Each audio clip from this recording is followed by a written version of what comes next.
الحمد لله رب العالمين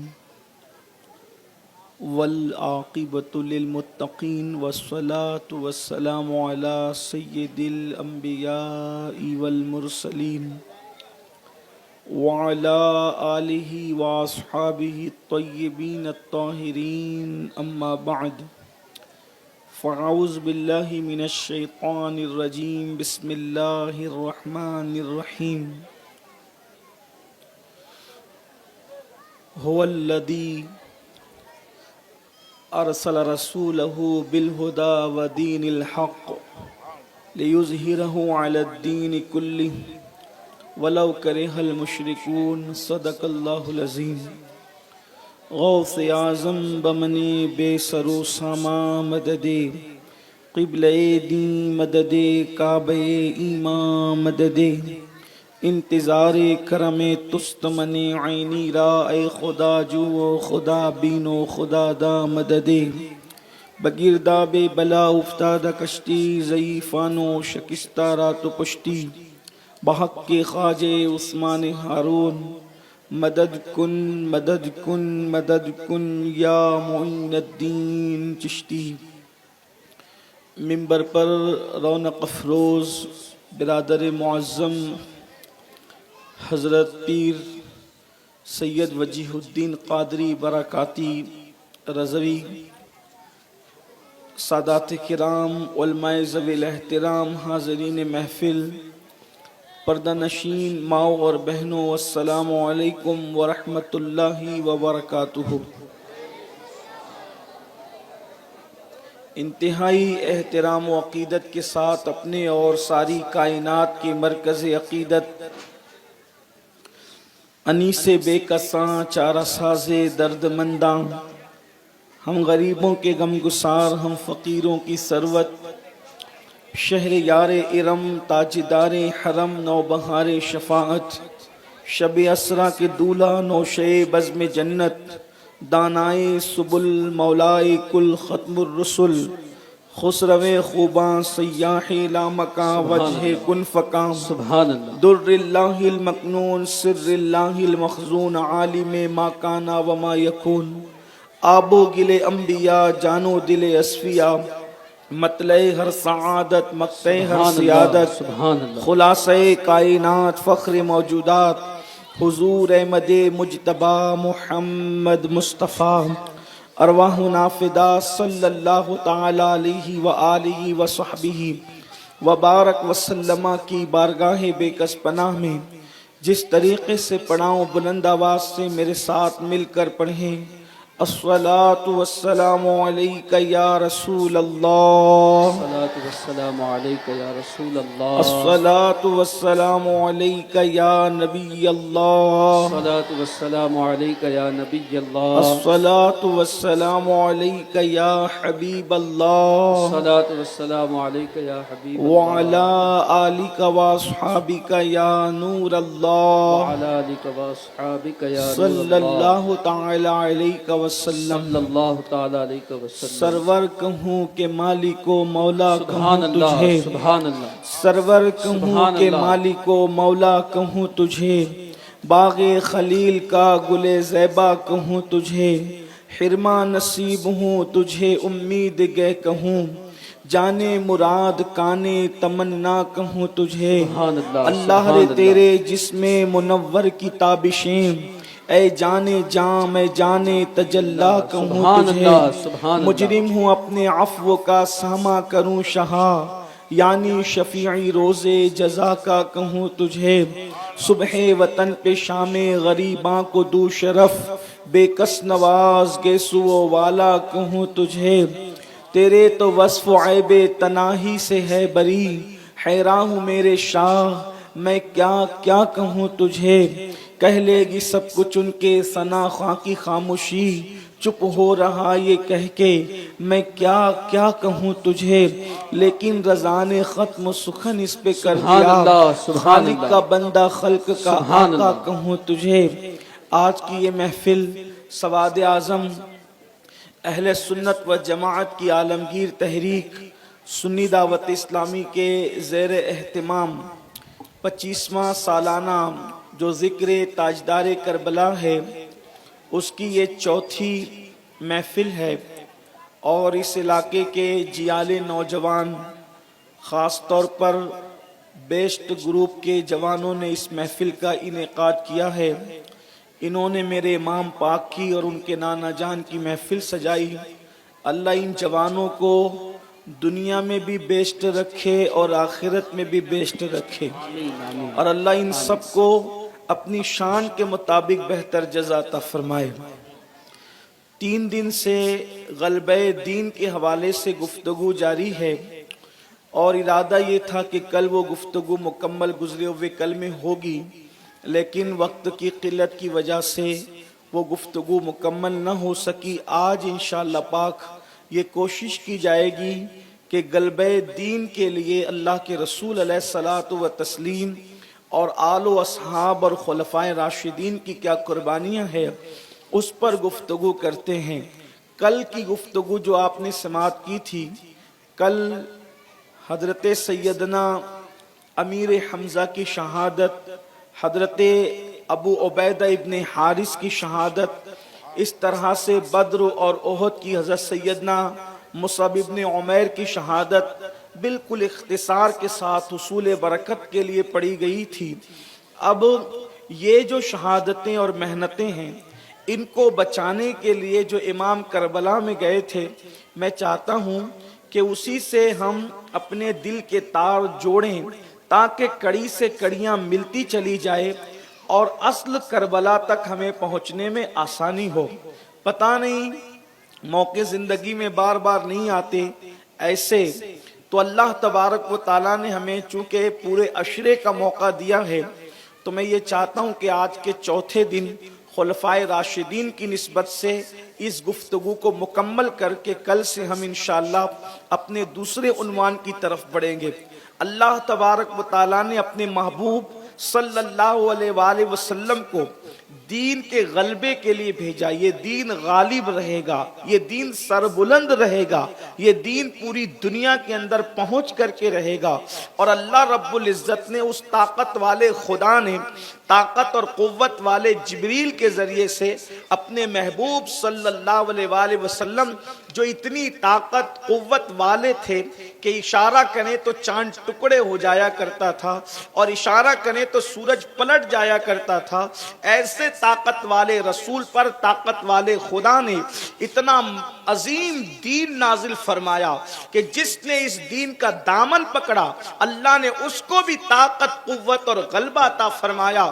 اس کے لیے میرے آقا صلی اللہ علیہ وآلہ وسلم کی محنتیں، حضور کی آل کی محنتیں، حضور کے اصحاب کی محنتیں، اور بالخصوص خلفائے راشدین کی محنتیں، اللہ اکبر، آقا کریم صلی اللہ علیہ وآلہ وسلم اس دین کے لیے آپ نے کل سنا کہ احد کے میدان میں حضور علیہ الصلوۃ والتسلیم کے دندان شہید ہوئے، حضور علیہ السلام کو سواری سے نیچے ڈھکیلا گیا اور حضور علیہ الصلوۃ والتسلیم کے گھٹنے زخمی ہوئے، حضور علیہ الصلوۃ والتسلیم کے چہرے کے گالوں میں کڑیاں گھس گئی۔ اس طریقے سے حضور علیہ الصلوۃ والتسلیم کا وجود ناز لہو لہان ہو گیا، اور جب وہ لہو لہان ہوا ہے اللہ اکبر، اور پھر جن 70 اصحاب کی شہادت احد کے میدان میں ہوئی ان کو کفنانے کے لیے مسلمانوں کے پاس کفن کا کپڑا بھی موجود نہ تھا، اور پھر ان لوگوں کو اللہ اکبر گھاس سے بعض لوگوں کے اعضاء کو ڈھکا گیا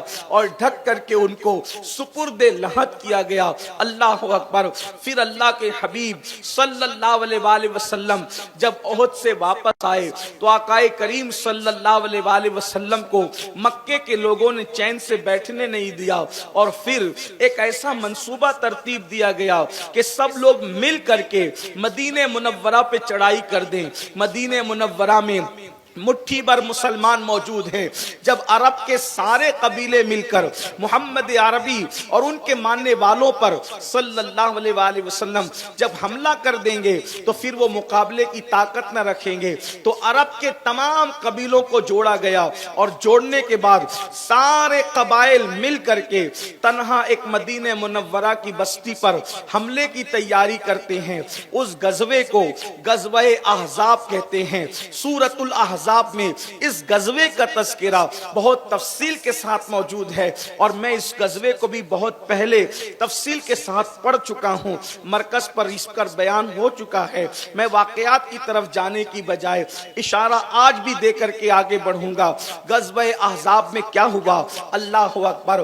مسلمان صرف دین کی اہمیت سمجھ لیں اور دین کے لیے رسول اللہ صلی اللہ علیہ وآلہ وسلم کی محنت کا اندازہ کر لیں۔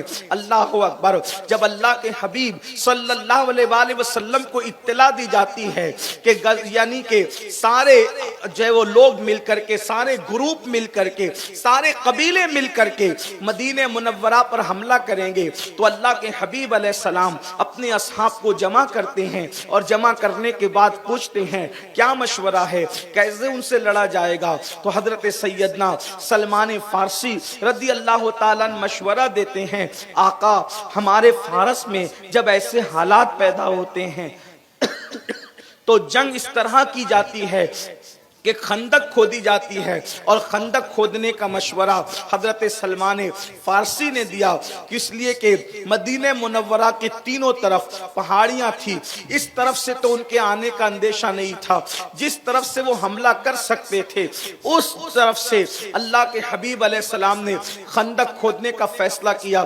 سلمان فارسی کی بات حضور علیہ السلام کو پسند آئی۔ اللہ اکبر! میرے آقا صلی اللہ علیہ وآلہ وسلم نے پھر صحابہ کرام کو زمین ناپ ناپ کر دیا، اتنا تم کھودو گے، اتنا تم کھودو گے، اتنا تم کھودو گے، لیکن مسلمانوں اپنے نبی کی محنت کا اندازہ کرو، غلبہ دین کے لیے اپنے آقا کی محنت کا اندازہ کرو، اور صحابہ کو میرے آقا علیہ السلام نے جتنی زمینیں ناپ ناپ کر دی تھی اس سے ڈبل زمین اللہ کے رسول علیہ السلام نے اپنے لیے رکھا تھا، اور حضور علیہ السلام اس کی کھدائی کر رہے تھے۔ اندازہ تو کریں، اپنے نبی نے مصطفیٰ جان رحمت نے اللہ کے دین کے لیے خندق بھی کھودی ہے۔ آپ سے پوچھتا ہوں، انسان کے 4-6 لوگ ماننے والے ہو جائیں تو انسان اٹھ کر کے پانی بھی نہیں پیتا، لوگوں سے پانی بھی منگایا کرتا ہے، اپنی چپل اپنے ہاتھ سے نہیں پہنتا، لوگ اس کو چپل پہنانے والے بھی ہوتے ہیں، مگر مسلمانوں اپنے آقا کی محنت کا اندازہ کرو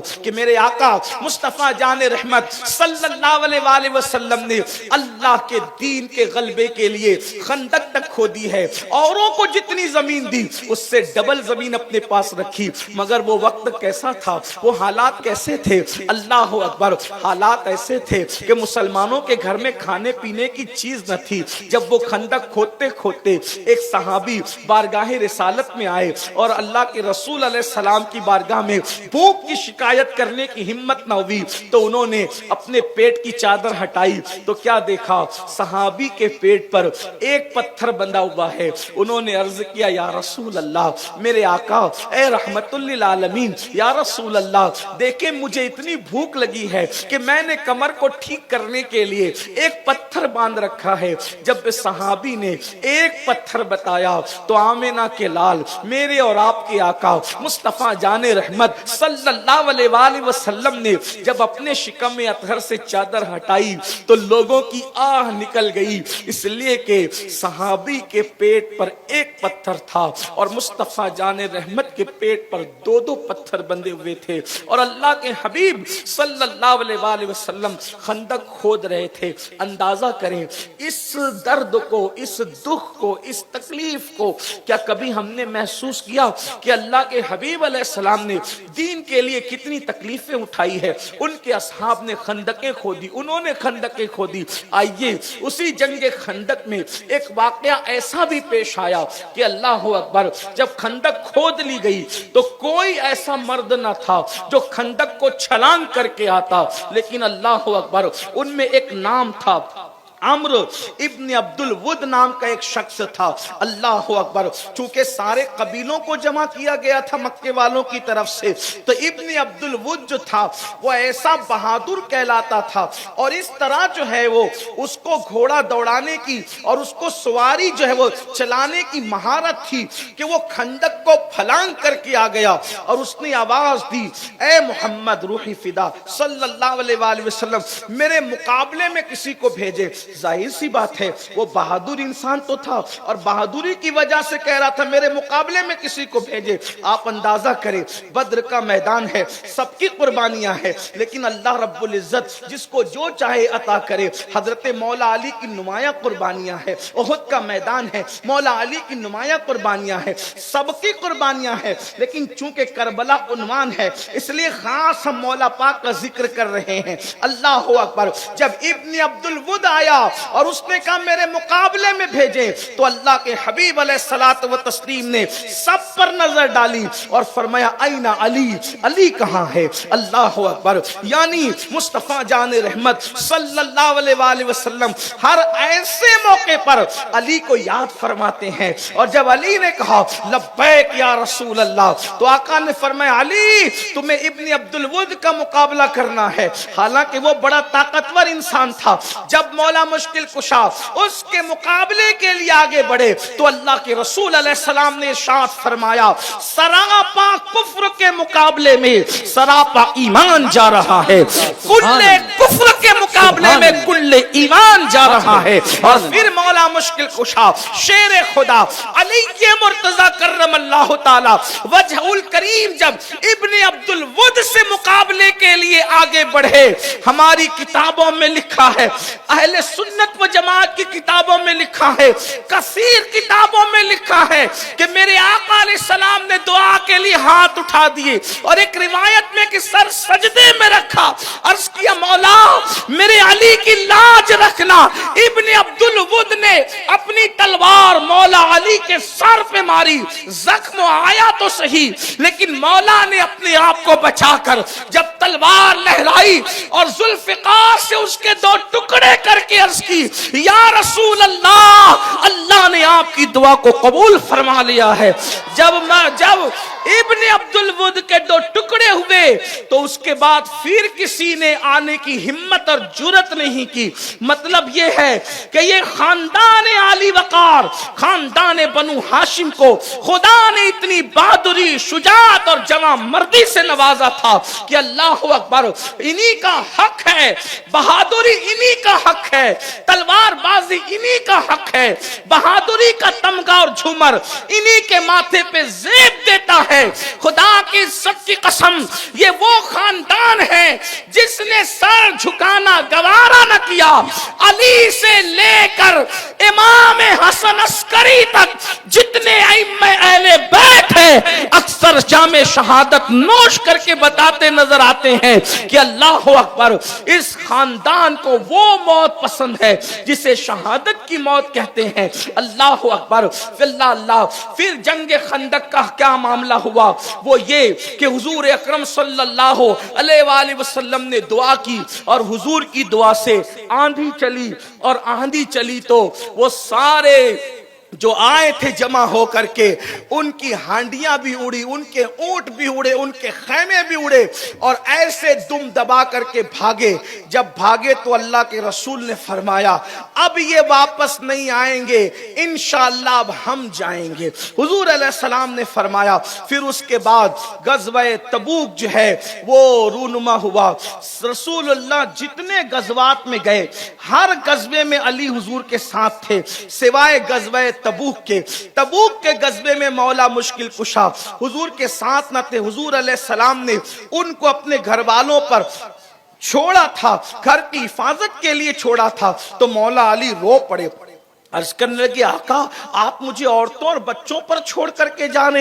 تو اللہ کے رسول علیہ السلام نے فرمایا کہ اے علی تو اس بات سے خوش نہیں ہے کہ تو میرے لیے ایسے ہی ہے جیسے موسیٰ کے لیے ہارون تھے, مگر میرے بعد کوئی نبی نہیں ہے. اللہ اکبر. انشاءاللہ یہ فضائل ہم مولا علی کی زندگی کے باب میں پڑھیں گے, لیکن آج صرف عنوان کی مناسبت سے اشارے دے کر کے آگے بڑھتے ہیں.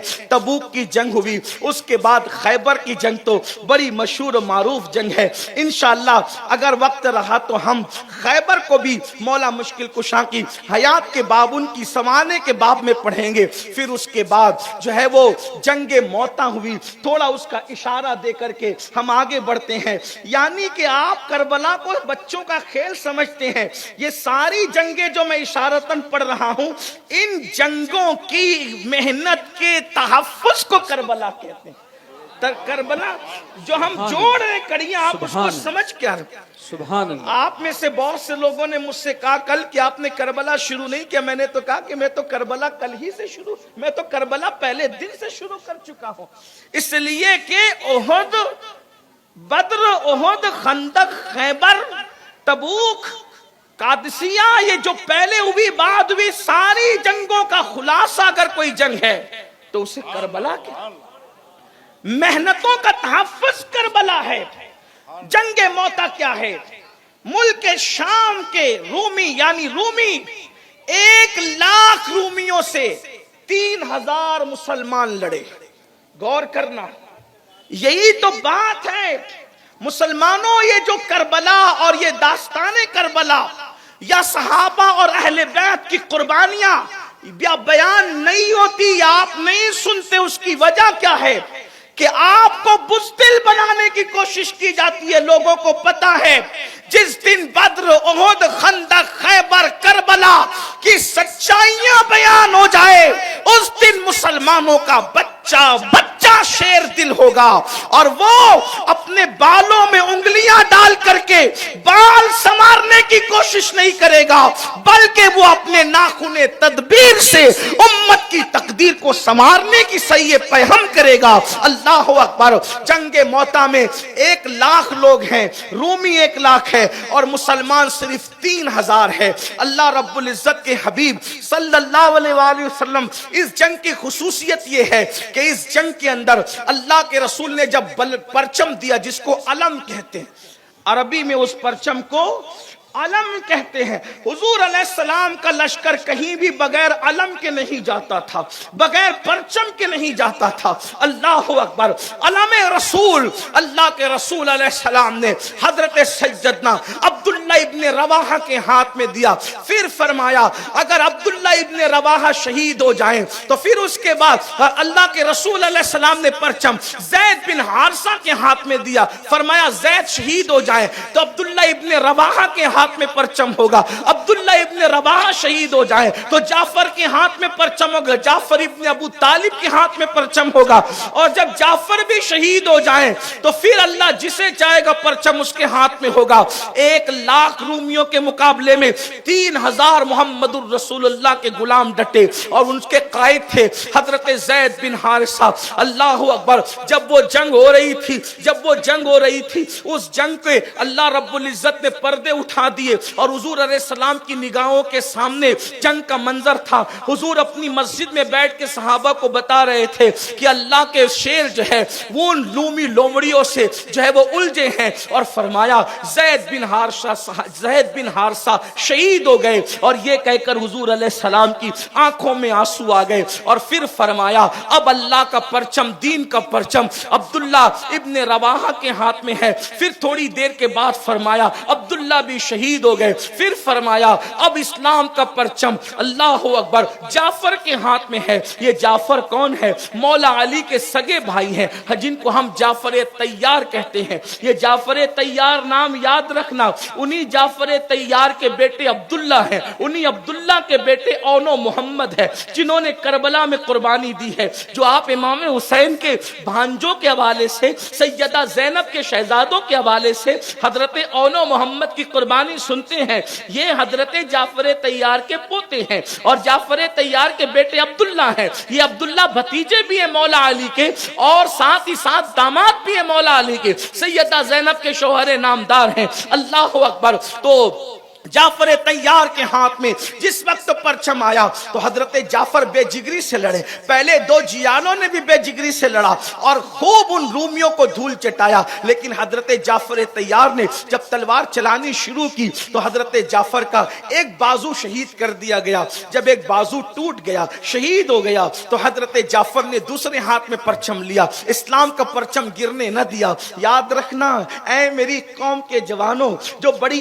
آسانی کے ساتھ ساتھ ہم لوگ دین، شریعت، مذہب، مسلک کا سودا کرنے کی بات کرتے ہیں، معاذ اللہ ثم معاذ اللہ، تو یہ اتنی آسانی کے ساتھ دین ہم تک نہیں پہنچا۔ دین اتنی آسانی کے ساتھ اپنے گھروں میں ہم نے جو یہود و نصارہ کا ماحول بنا رکھا ہے، گھروں کے اندر جو فلم اور سیریلوں کے نام پر کفریہ شرکیہ کلمات بکے جاتے ہیں، ہم اپنے بچوں کو اسکول تو پابندی سے بھیجتے ہیں، بھیجنا بھی چاہیے، لیکن مدرسے کے حوالے سے ہمیں اتنا خیال نہیں ہوتا۔ ہم اپنے بچوں کو ڈاکٹر بنانے کا خیال تو کرتے ہیں، کرنا بھی چاہیے، لیکن ہم اپنے بچوں کو عالم دین، حافظ قرآن بنانے کی کوشش نہیں کرتے۔ ذرا غور کریں کتنی محنتیں ہیں، یقین جانیں، بہت ذمہ داری سے عرض کر رہا ہوں، اگر آج پوری دنیا میں کلمہ پڑھا جا رہا ہے تو کتنی سہاگنیں بیوہ ہوئی ہے، کتنے بچے یتیم ہوئے ہیں، اور کتنے نوجوانوں نے جام شہادت نوش کیا ہے، تب کہیں جا کر کے اسلام ہمارے گھر تک پہنچا ہے۔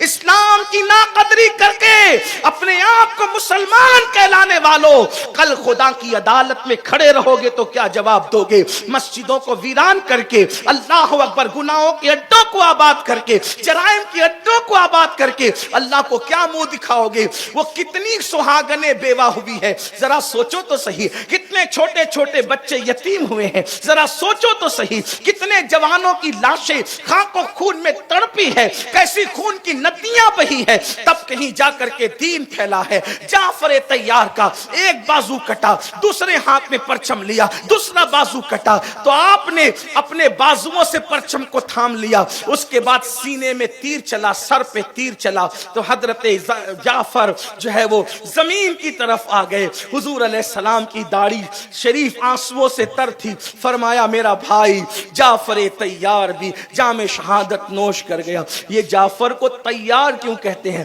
اس لیے کہ میرے آقا فرماتے ہیں ظالموں نے جعفر کے دونوں بازو کاٹ دیے، بازو کٹے، اللہ نے جعفر کو جنت میں 2 پر عطا کیے، ان پروں کی وجہ سے وہ فرشتوں کے ساتھ اڑتے ہیں، اس لیے ان کو جعفر طیار کہتے ہیں۔ اللہ اکبر، میرے آقا علیہ السلام کے پیارے دیوانوں، پھر آقا نے فرمایا اب اللہ کا پرچم، دین کا پرچم، اللہ کی تلواروں میں سے ایک تلوار سیف اللہ خالد ابن ولید کے ہاتھ میں آ گیا ہے، اور پھر فرمایا اس نے بڑی جو ہے وہ دانائی کے ساتھ اللہ کے بندوں کو دشمن کے نرغے سے نکال لیا۔ اس کے بعد میرے آقا نے فرمایا لوگوں چلو ہم جعفر کی بیوہ کی تعزیت کرتے ہیں، اور پھر حضرت سیدہ اسماء بنت امیس رضی اللہ تعالیٰ عنہ کے گھر آئے، آقا علیہ السلام نے سلام کیا، سلام کرنے کے بعد فرمایا اسماء جعفر کے بچے کہاں ہیں؟ تو آقا علیہ السلام کی بارگاہ میں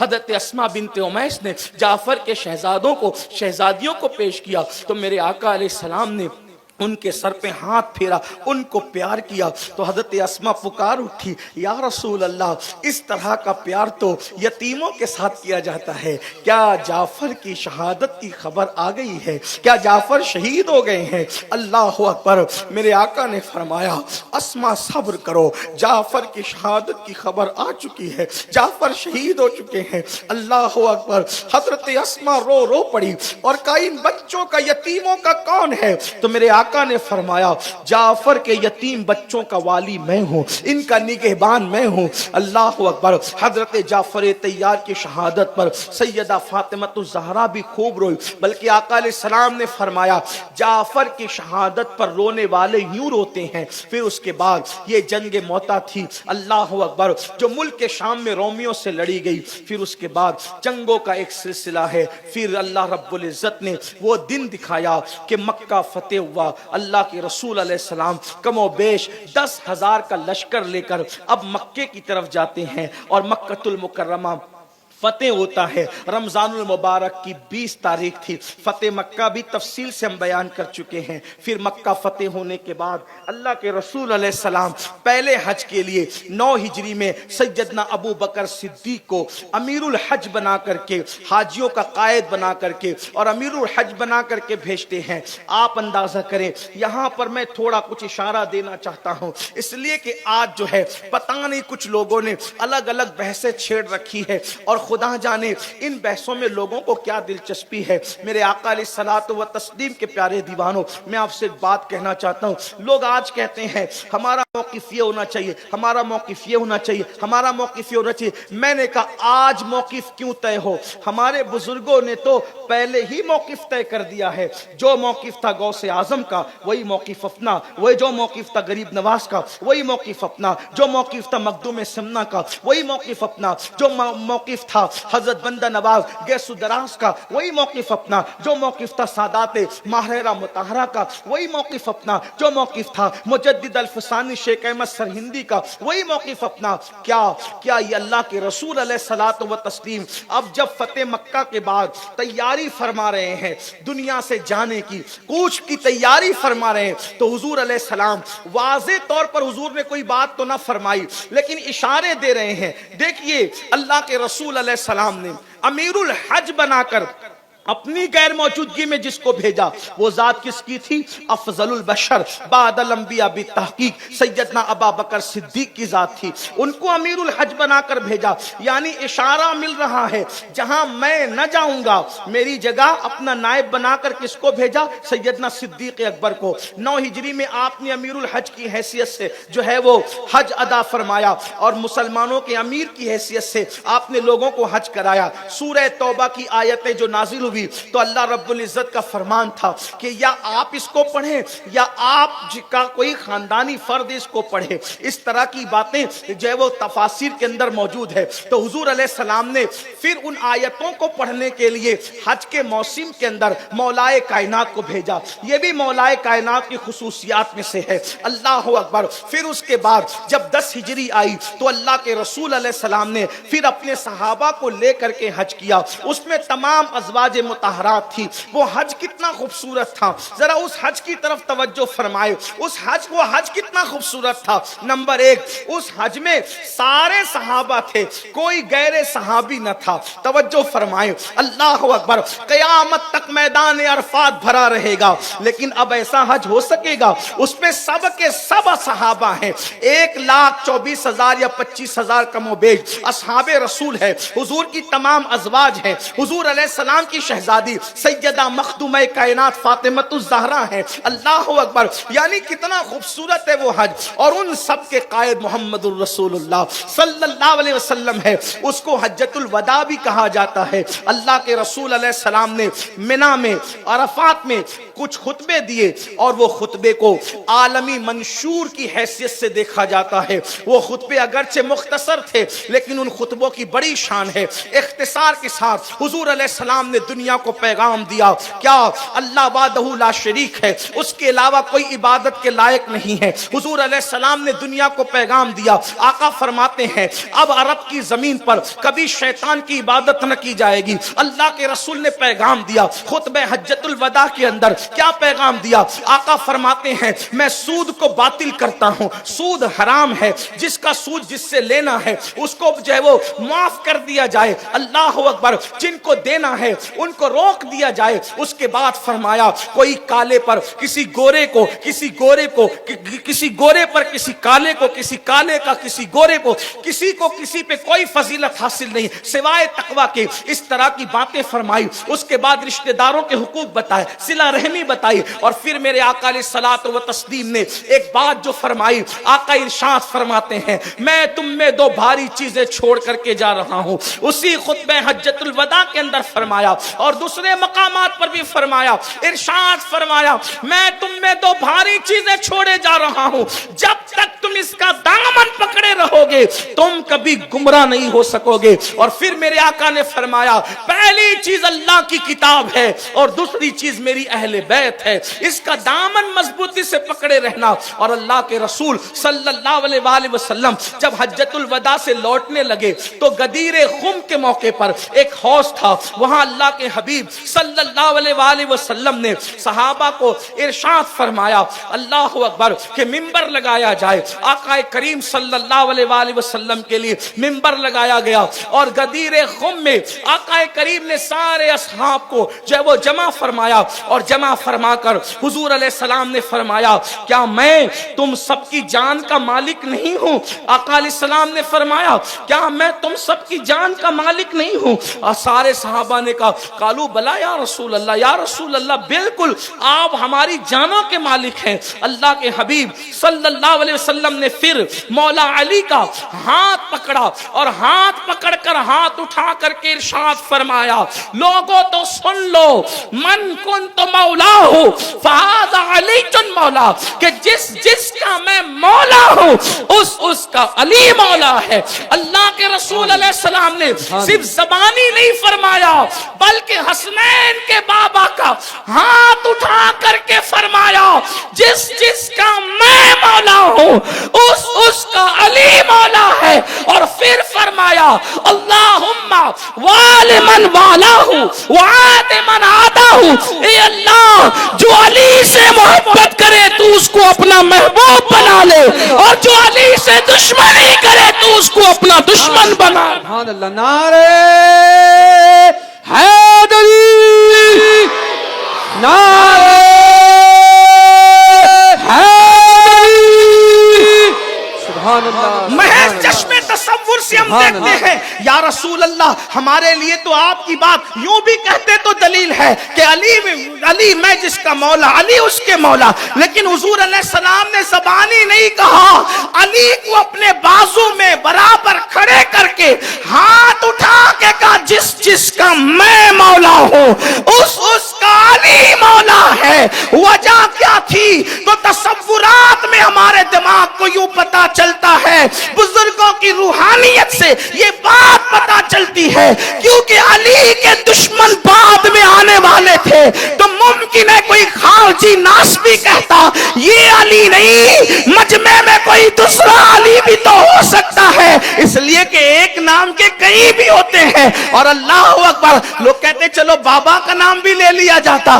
اتفاق ایسا بھی ہوتا ہے کہ باپ کے نام بھی کبھی کبھی مل جاتے ہیں. ارے نہ ملتے تو لوگ دعوے کر لیتے، لیکن نبی نے سارے راستے بند کر دیے، اپنے بازو میں کھڑے کر کے بتایا جس کو مولا بنا کے جا رہا ہو وہ کوئی اور نہیں ہے، وہ نبی کے چچا کا لاڈلا. نعرہ رسالت، نعرہ رسالت، نعرہ حیدری. سبحان اللہ. غدیر خم میں آقا نے اعلان کیا، لیکن قربان جائیں آقا نے اعلان کیا تو فاروق اعظم اٹھے کیونکہ میرے نبی کے اصحاب اور آل میں کوئی اختلاف نہیں تھا. نبی کے چاروں یار یک دل یک زبان تھے، تیرے چاروں ہمدم ہیں. میرے امام کہتے تیرے چاروں ہمدم ہیں، یک جان یک دل ابو بکر فاروق عثمان علی ہے. کوئی کہہ سکتا ہے کہ اس کو برا لگا اس کو برا لگا، ارے برا تجھے لگا، وہ ایسے سچے دل والے سچے لوگ تھے. جب علی کی مولائیت کا اعلان ہوا، علی کی مولائیت کا اعلان ہوا تو فاروق اعظم اٹھے اور اٹھ کر فرمایا مبارک ہو اے ابو طالب کے بیٹے، تو میرا بھی مولا اور سارے مومنین کا مولا. سبحان اللہ. سبحان حضور علیہ السلام نے علی کی مولائیت کا اعلان کیا. علی مولا ہے، سبحان اللہ. علی مولا ہے، علی مولا ہے. اب یہاں لوگ اس میں پھنسے کہ مولا کا معنی کیا، اس لیے کہ مولا کے تو بہت سے معنی ہوتے. مولا کا ایک معنی مناسب، مولا کا ایک معنی آقا، مولا کا ایک معنی وارث، مولا کا ایک معنی غلام کے بھی آتا ہے، مولا کا ایک معنی دوست کے بھی آتا ہے، مولا کا ایک معنی محبوب کے بھی آتا ہے. حضور علیہ السلام کی اس حدیث کو اگر توجہ کریں تو معنی خود حضور نے اشارہ دے دیا. کیا ہے مولا کا معنی؟ یہاں کیا کہا من کنت مولا ہوں، فہذا علی جن مولا، جس کا میں مولا اس کا علی مولا. اب آگے کے جو دعائیہ جملے ہیں، اللہم وال من والا ہوں، یہ وال من والا ہوں، جو علی کو محبوب بنائے تو اس کو محبوب بنا. تو حدیث کی تشریح حدیث خود کر رہی ہے. کیا مطلب ہوا؟ اب مولا کا معنی ہوا محبوب کے. اب یہ اتنا واضح ہو گیا. مطلب کیا؟ جس کا میں محبوب ہوں اس کا علی محبوب ہے. مطلب کیا؟ جو نبی سے عشق کرتا ہے وہ علی سے کبھی دشمنی نہیں کر سکتا. اب پتا چلا کوئی کتنا بھی بڑا عاشق رسول بنے، چیک کرنے کا طریقہ پتا چل گیا. اگر دیکھنا ہے کہ عشق مصطفیٰ کتنا ہے تو بتا دیا عشق علی دیکھتا چلا جا. جتنا علی کا عشق ہوگا اتنا ہی نبی کا عشق. سبحان اللہ، سبحان اللہ، سبحان اللہ. ہم اہل سنت کے نزدیک ہمارے اکثر بزرگوں نے یہی کہا کہ یہاں مولا کا معنی محبوب کا ہے. تو اب وہ محبوب ابو بکر کے بھی، صدیق اکبر کے محبوب نبی صدیق اکبر کے محبوب علی، فاروق اعظم کے محبوب نبی فاروق اعظم کے محبوب علی، عثمان غنی کے محبوب نبی تو عثمان غنی کے محبوب علی، بلال کے محبوب نبی تو بلال کے محبوب علی. پتا چلا حضور نے جس کا میں محبوب ہوں. اب سمجھ دے مولا کا مطلب جس کا میں محبوب ہوں اس کا علی میں. اور دعا کی جا رہی ہے. اب دیکھیے اللہم وال من والاہ وعاد من عاداہ. یہاں اگر کوئی کہے کہ ولا کا پھر کوئی وہ بیچ میں لانے کی کوشش کرے تو جب دعا کی جا رہی ہے تو ایک دوسرے کی ضد بیان کی جا رہی ہے. وال من والاہ عاد من عاداہ. تو عداوت کے مقابلے میں کیا آتا ہے؟ عداوت کے مقابلے میں تو محبت ہی آتی ہے نا. تو کیا مطلب ہوا؟ گویا کہ رسول اللہ خود اشارہ دے رہے ہیں کہ مولا کا معنی کیا ہو رہا ہے؟ محبوب کے. اب پتا چلا فرماتے ہیں اللہ جو علی سے محبت کرے تو اس کو محبوب بنا، اور جو علی سے دشمنی کرے تو اس کو اپنا دشمن بنا. فاروق اعظم نے مبارکباد دی کہ تو میرا بھی مولا، میرا محبوب ہے تو، کیونکہ میرے محبوب کا محبوب ہے، میرے یار کا محبوب ہے تو میرا بھی محبوب. مومنو اچھا فاروق اعظم نے یہ نہیں کہا کہ تو ساری امت کا مولا ہے. کیا فرمایا؟ فاروق اعظم کے جملے پہ غور کریں. یہ نہیں کہا سارے کلمہ پڑھنے والوں کا مولا. کیا کہا؟ اے علی تو میرا بھی مولا ہے اور سارے مومنوں کا مولا ہے. مطلب مومن وہی ہے جو علی سے محبت کرتے ہیں. ہاں علی سے نفرت اور بغض کرنے والے تو منافق ہیں. اسی لیے تو یاروں کی زبان پر نام علی آتا ہے تو حضرت علی. امام بخاری کو امام بخاری کہہ سکتے ہیں، امام علی کہے تو منہ اترتا ہے، امام حسن کہے تو منہ اترتا ہے، امام مسلم کو امام کہتے ہیں، امام حسین کہے تو منہ اترتا ہے. یہ امام کب سے؟ ہم نے کہا جن کی نالین کی خیرات پا کر بخاری اور مسلم امام بنتے ہیں، پھر ان کی امامت کی شان کا عالم کیا ہے؟ بڑا چھوٹا دل کرتے ہیں، اور یہ چھوٹے دل اور چھوٹے منہ جو کرتے ہیں تو یاد رکھنا یہ کیوں کرتے ہیں.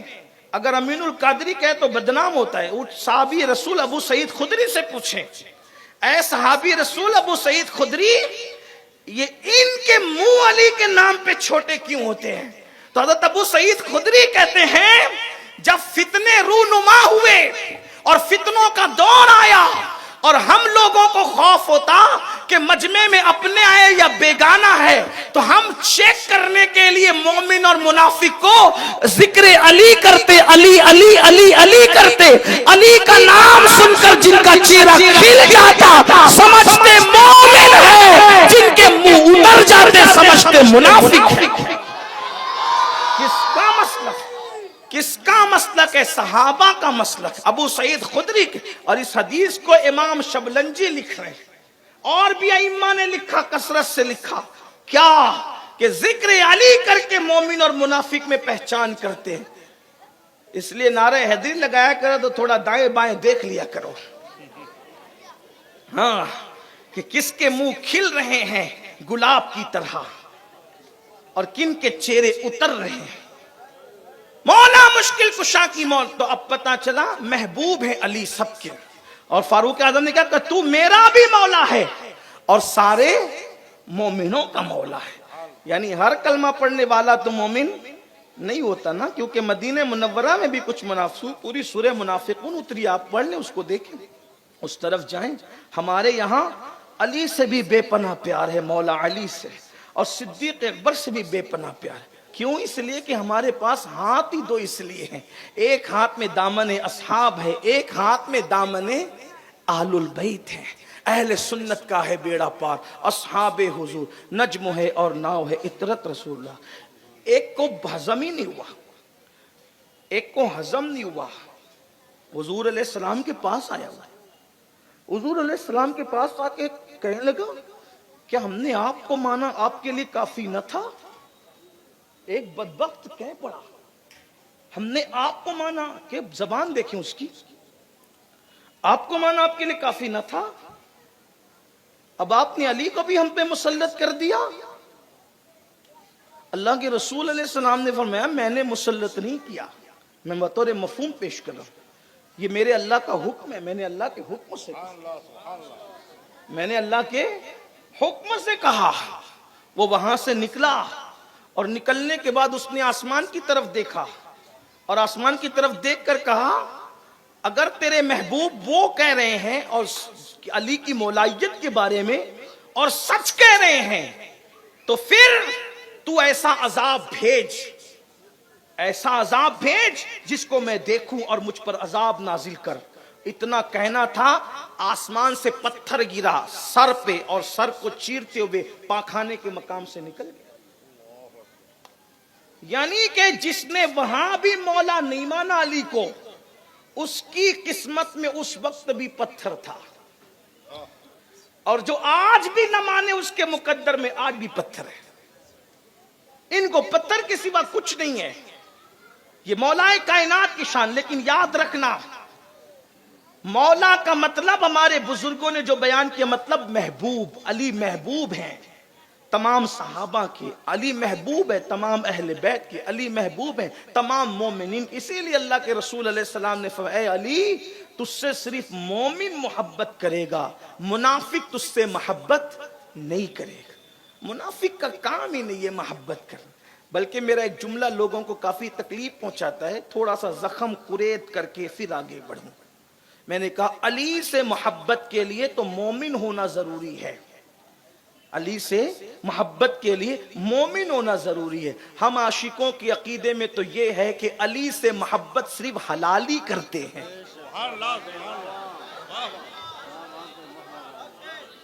کسی بڑے محتاط مفکر کا قول ہے جب مائیں شریف ہو کر دودھ پلاتی ہے تب بچوں کی زبان پر علی علی ہوتا ہے. ہاں. جہاں پر کوئی راہ نہیں پاتے اور راہ سے لوگ بھٹک جاتے ہیں پھر وہ چاہ کر بھی نام علی لے نہیں پاتے. ہاں کبھی لیتے بھی ہیں تو ان کے چہرے بتاتے ہیں کہ بیچارے نہ چاہتے ہوئے بھی سیاست کر رہے ہیں.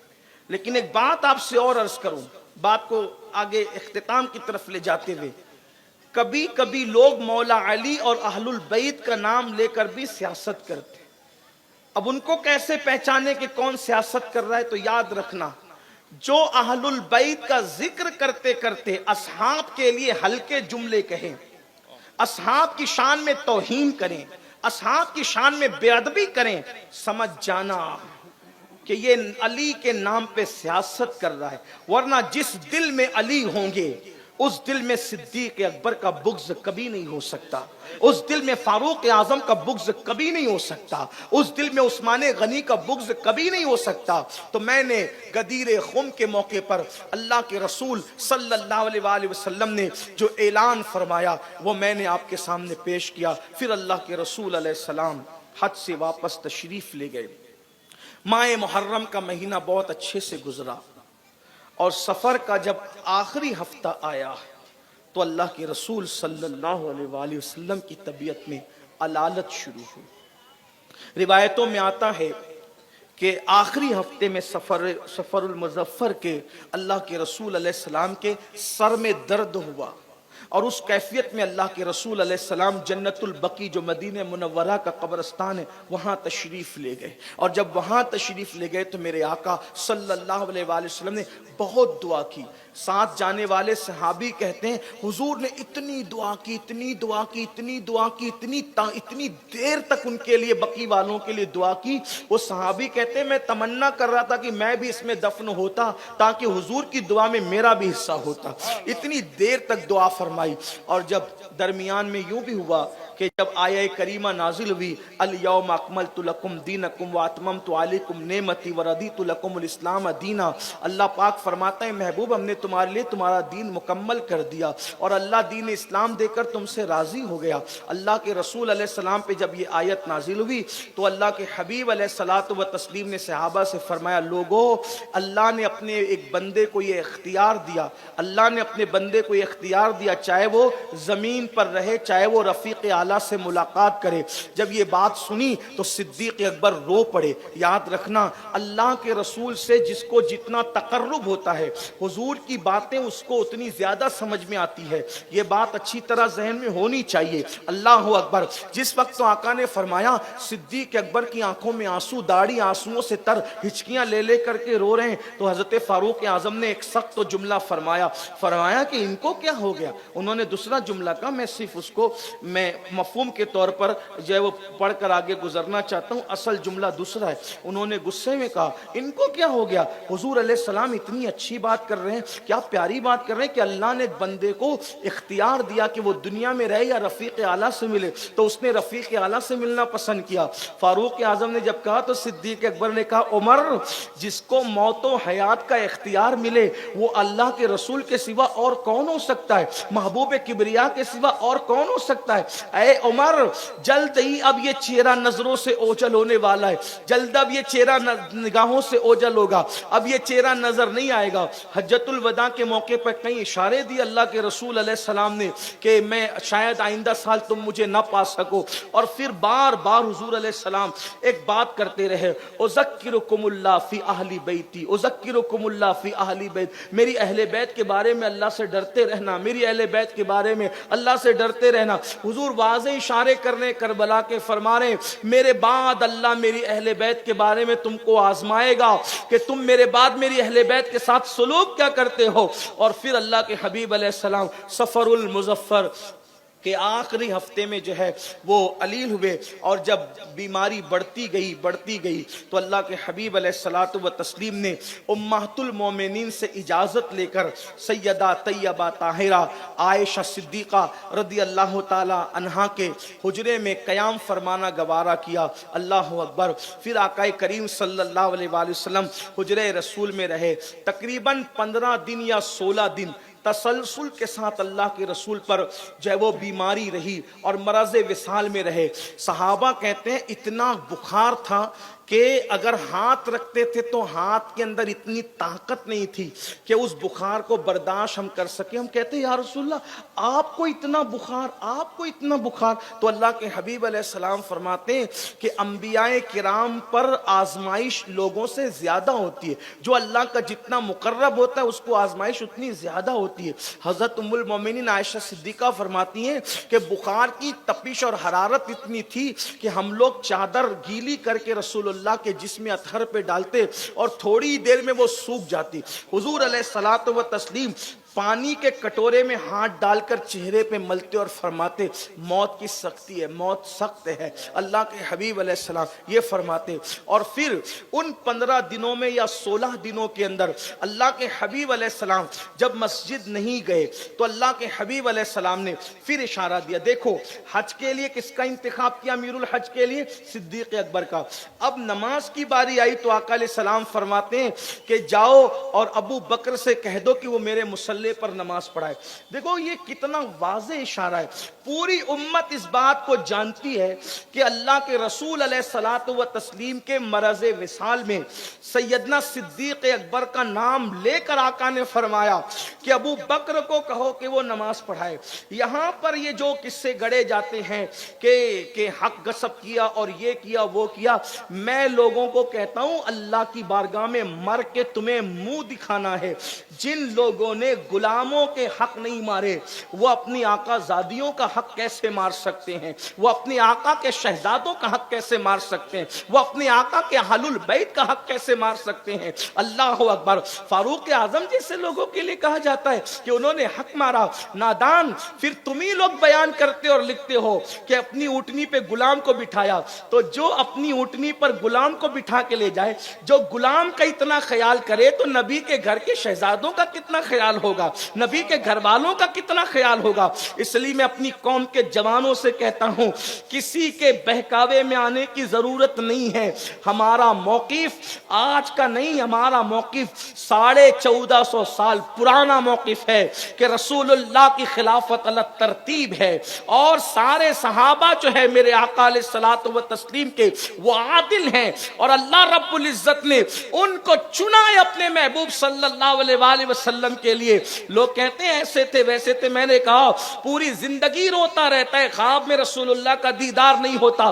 اپنی اوقات دیکھ، لیکن وہ کتنی عظیم آنکھیں تھی جنہوں نے بار بار محبوب خدا کا دیدار کیا. میرے امام کہتے ہیں خدا ان کو کس پیار سے دیکھتا ہے جو آنکھیں ہیں محو لقائے محمد. اللہ کے رسول علیہ السلام نے فرمایا ابو بکر سے کہو کہ وہ نماز پڑھائے.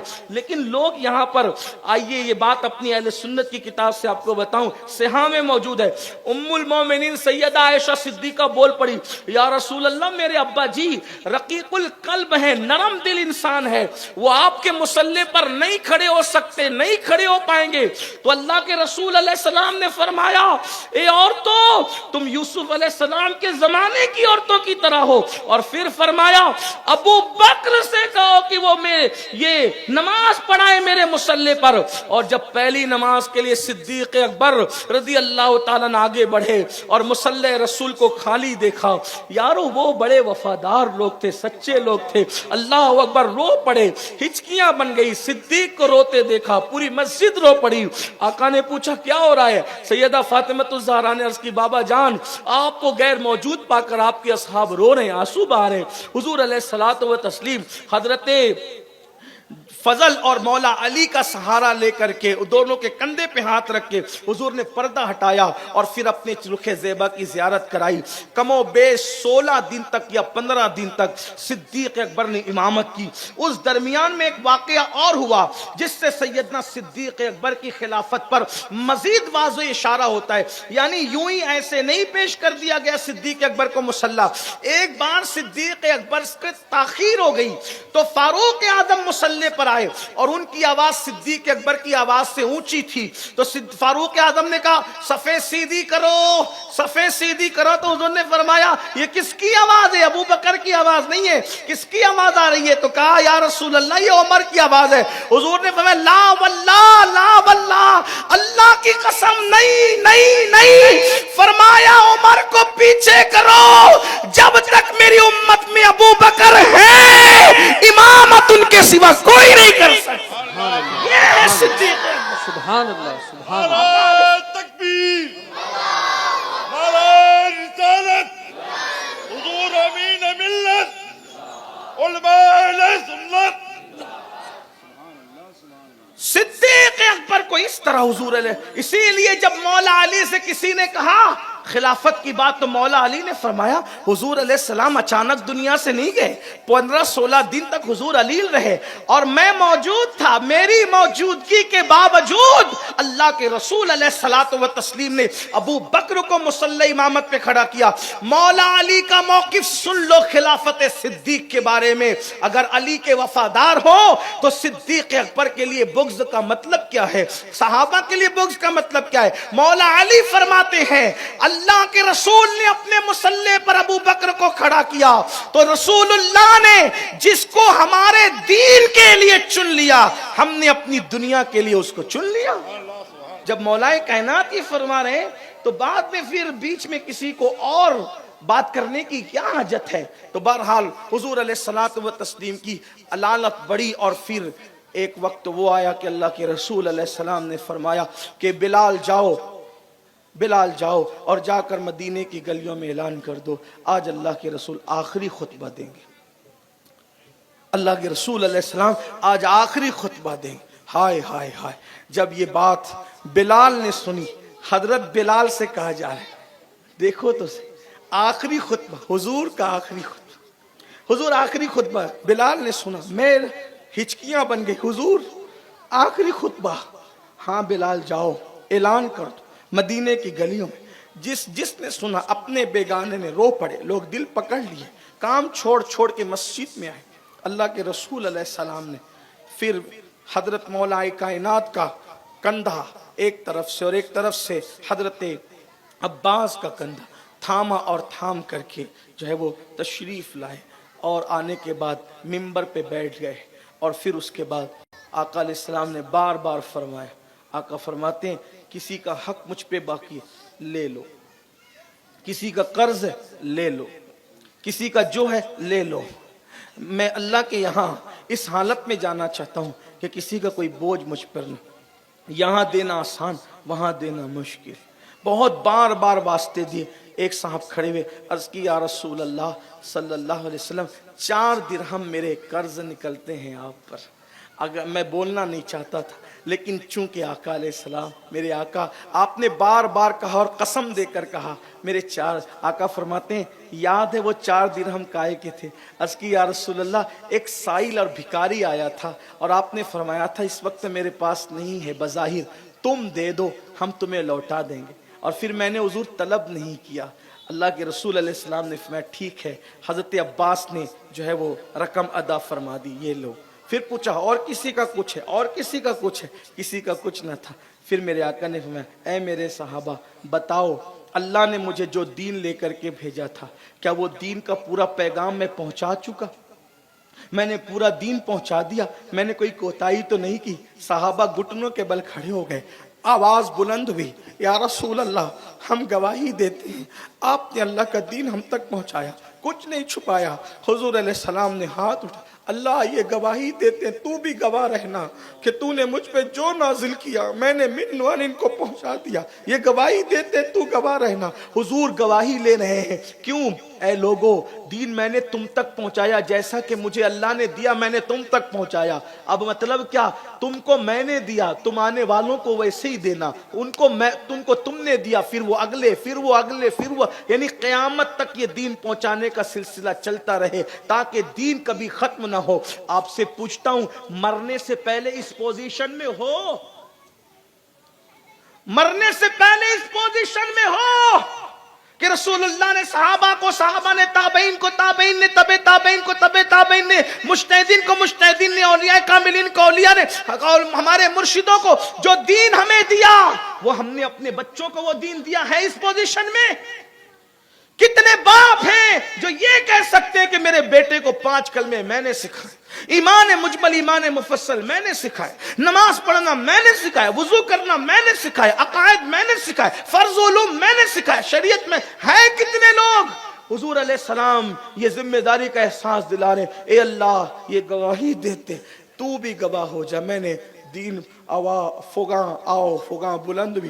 صحابہ تڑپ تڑپ کے، اب یہ چہرہ نظر نہیں آئے گا، آخری خطبہ ہوا، اور پھر اللہ کے رسول علیہ السلام صحابہ کرام میں مولا کائنات اور جناب فضل کا سہارا لے کر پھر واپس تشریف لے گئے بظاہر، اور اللہ کے حبیب علیہ السلام کی بیماری میں اضافہ ہوا۔ ام المومنین سیدہ عائشہ صدیقہ فرماتی ہیں کہ حضور علیہ السلام کا سر انور میری گود میں تھا، میں تکیے سے ٹیک لگا کر کے بیٹھی ہوئی تھی۔ اللہ کے رسول علیہ السلام کی